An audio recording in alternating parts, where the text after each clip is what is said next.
Assalamualaikum warahmatullahi wabarakatuh.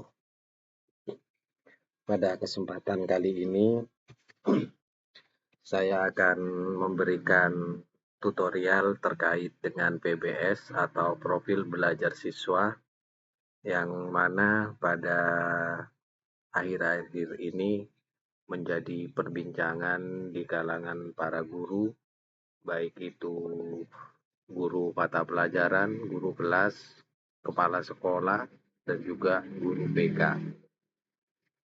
Nah, langsung saja Bapak Ibu, kita masuk ke tutorialnya. Yang pertama, kita harus masuk ke browser yang ada di laptop kita, baik itu Chrome, Mozilla, atau yang lainnya. Saya contohkan di sini, saya login di browser Google Chrome. Kemudian langkah yang berikutnya yaitu kita ketikkan atau kita copy paste link yang sudah kita dapat di pbs.kemendikdasmen.go.id Bapak Ibu. Kemudian kita klik enter. Nah, setelah itu akan terlihat tampilan awal seperti yang ada di layar. Kemudian kita tinggal klik isi formulir PBS.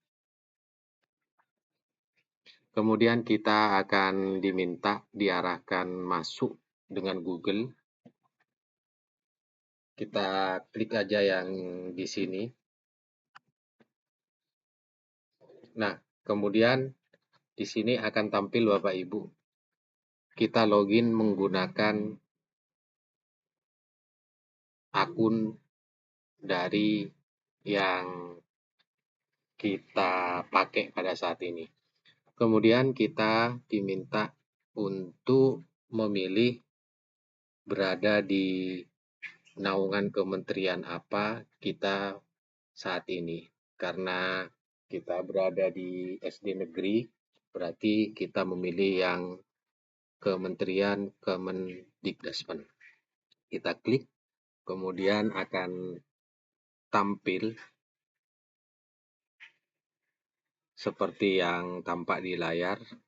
Karena kita menggunakan akun milik lembaga, jadi di sini yang tertera adalah nama lembaga kita.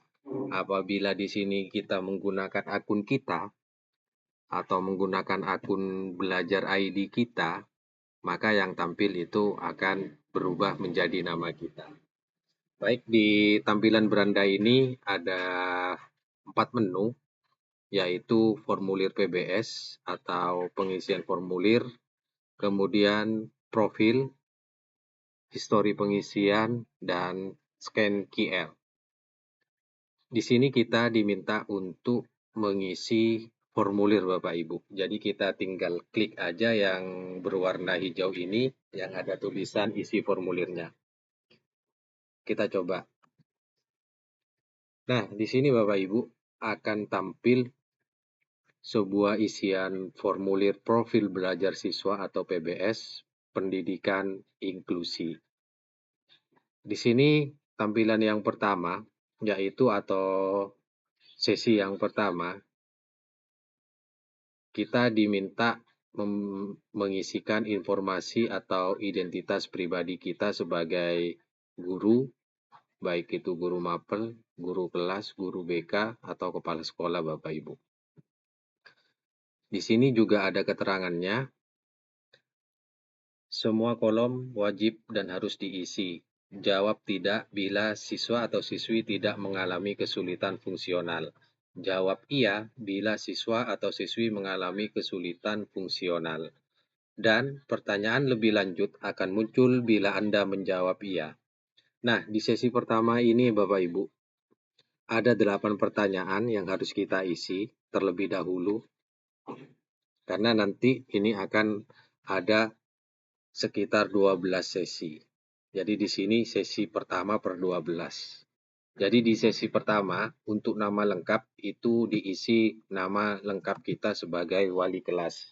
Saya contohkan seperti ini. Kita tinggal ketik. Nah, kemudian kita isi sebagai peran kita sebagai wali kelas.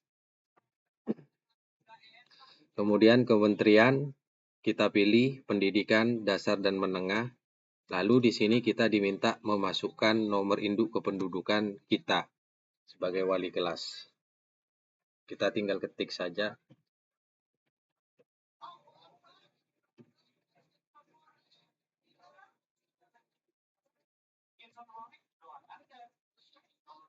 Nah, setelah kita ketik nomor induk kependudukan kita, langkah berikutnya kita cek data, lakukan cek data di sini Bapak Ibu. Kita tunggu. Nah, setelah muncul notifikasi data ditemukan, data guru dengan NIK sekian ditemukan atas nama,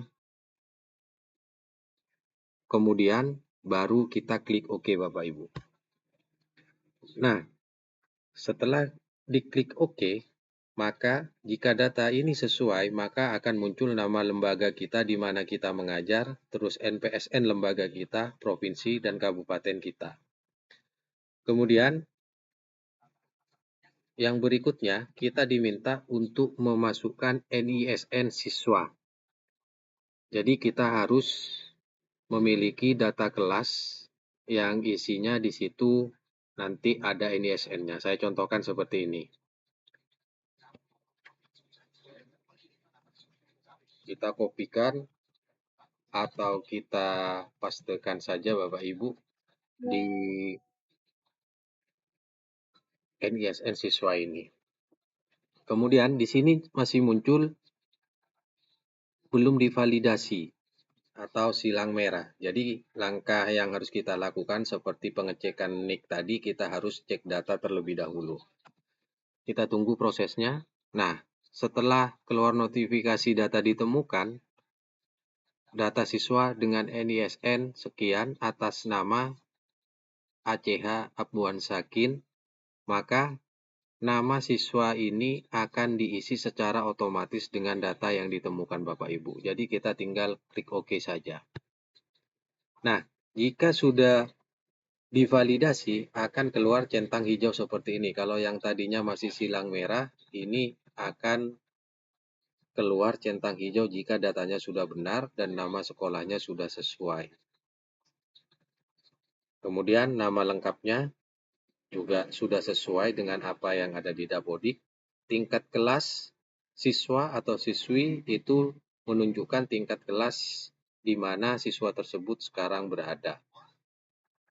Saya contohkan di sini, ini siswanya ada di kelas 5. Kemudian yang terakhir, tanggal pengisian formulir ini otomatis terisi dengan sendirinya sesuai kapan kita mengisi. Kemudian kita tinggal klik selanjutnya Bapak Ibu.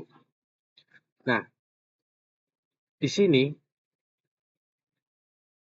di sesi kedua, di sini ada semacam clue yang harus kita perhatikan dan harus kita baca dengan seksama.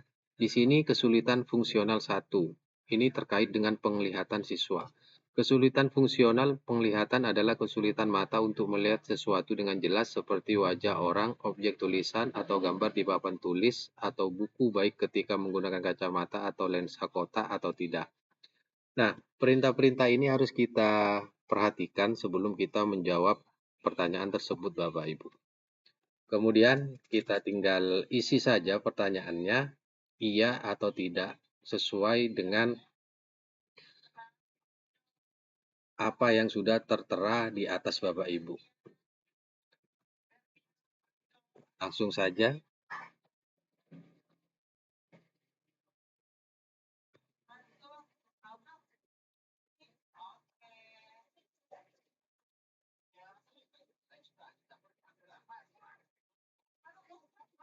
Ini cuma saya contohkan ya Bapak Ibu. Nanti jangan lupa untuk membaca terlebih dahulu apa yang harus kita kerjakan di setiap sesinya ini Bapak Ibu.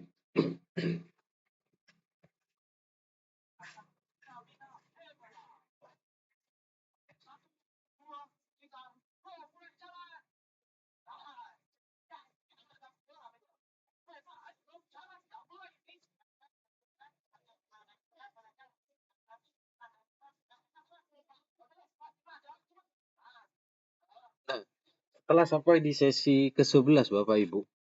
Di sini ada pertanyaan di mana kebutuhan pendampingan orang lain jika dibandingkan anak lain. Pertanyaan tentang apakah siswa membutuhkan bantuan dari orang lain.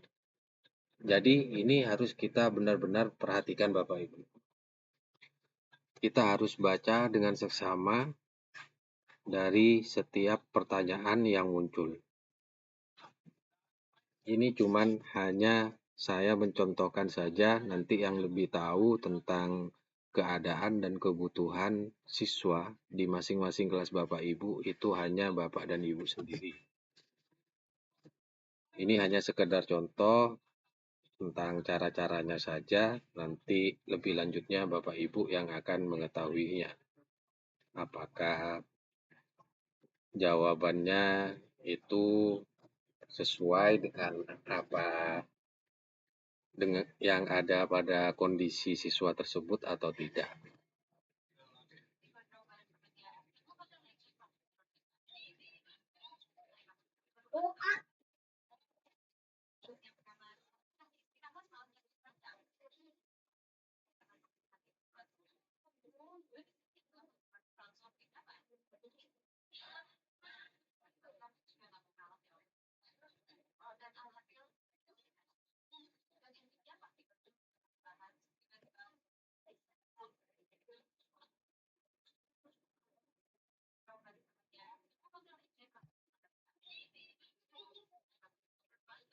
Nah, di sini Bapak Ibu, setelah sesi yang terakhir, ini ada pernyataan dari responden. Respondennya yaitu adalah kita sendiri.